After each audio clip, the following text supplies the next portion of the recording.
Je suis très heureux de vous retrouver ce matin à l'occasion de cette traditionnelle cérémonie de présentation de vœux. Je voudrais également vous féliciter pour l'élégance et l'éloquence avec lesquelles vous avez mis en exergue les qualités de l'éléphant, vrai roi de la forêt, emblème de la Côte d'Ivoire. Soyez assurés qu'à l'image de notre emblème, nous poursuivrons nos efforts pour offrir aux Ivoiriennes et aux Ivoiriens, de même qu'à tous ceux qui vivent en Côte d'Ivoire, un havre de paix, porteur d'espoir et d'espérance. Je voudrais encore une fois vous rassurer et rassurer l'ensemble de la communauté que cette élection qui aura lieu le 25 octobre sera paisible, démocratique et transparente. Vous avez entendu, vous Ivoiriens, j'espère que vous êtes prêts. Nous sommes prêts. Et nous allons dire à Draman Ouattara, nous allons lui rappeler, parce que je n'aime pas mettre la vidéo de ce bouvier-là. Mais vous savez très bien que quand on prend rendez-vous avec l'histoire, on est obligé de laisser des traces. Le guide président Gbagbo nous a dit, quand quelqu'un marche, il laisse des traces. Cette vidéo-là a un sens pour moi. Et je pense que c'est la même chose pour vous.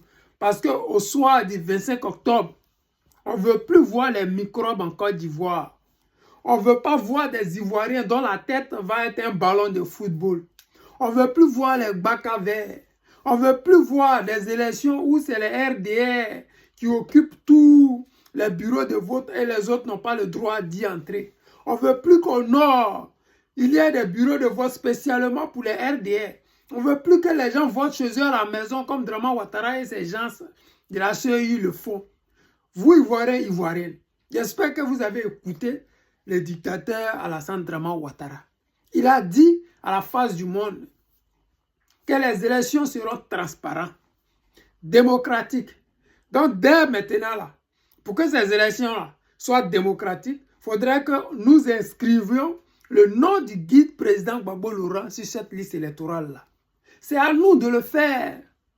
Le guide président Laurent Gbagbo, le fait qu'il ait choisi d'être notre candidat à 79 ans, c'est déjà quelque chose pour nous. Parce que quand on a été opposant, député, président de la République, on n'a plus rien à prouver. Parce que quand on fait la politique, voici des objectifs qu'on veut atteindre. Mais quand quelqu'un a déjà atteint ces objectifs-là et qu'il revient au charbon, c'est qu'il y a quelque chose qui ne va pas. Et c'est quelque chose qui ne va pas là. C'est de prendre dans la main des Français l'avenir de nos enfants. Notre héritage là, il faudra qu'on arrache ça des mains des Français. Et le dirigeant capable de le faire, c'est bien le président Gbagbo Laurent. Le dirigeant capable de dire non à la France. Le dirigeant qui a ouvert les yeux de la jeunesse africaine. Le dirigeant qui, grâce à lui aujourd'hui, nous connaissons les Tiani. Nous connaissons le Traoré Ibrahim. Nous connaissons les Assimi Goïta. Ce sont des jeunes. Ils ont vu l'humiliation qu'a subi le guide président Laurent Gbagbo.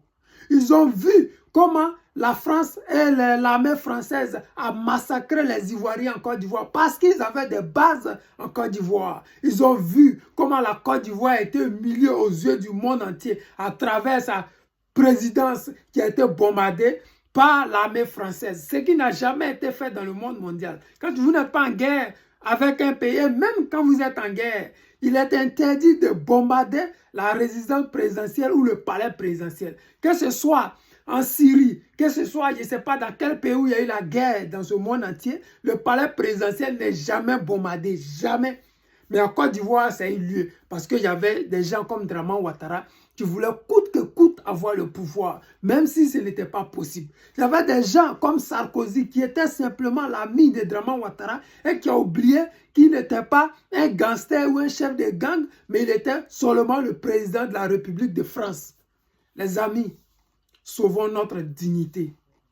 Cette dignité-là, c'est à travers la vidéo de ce vendu-là, ce corrompu, ce menteur, ce gars sans dignité, celui-là qui a renié sa nationalité, qui s'est renié. On l'a appelé quand il était étudiant Alassane Draman Ouattara, mais aujourd'hui, il s'est fait appeler Alassane Ouattara. C'était un homme sans dignité. Et quand tu es sans dignité, c'est le peuple qui doit décider de ton sort. Et les Ivoiriens vont décider de son sort. Je le sais et j'ai confiance à ça.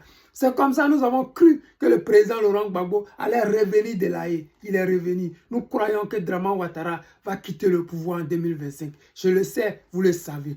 Mais comme je ne veux pas être long, c'était votre ami, le président Lota, l'ami des dirigeants qui se respectent. Je vous aime, je vous dis à tout à l'heure.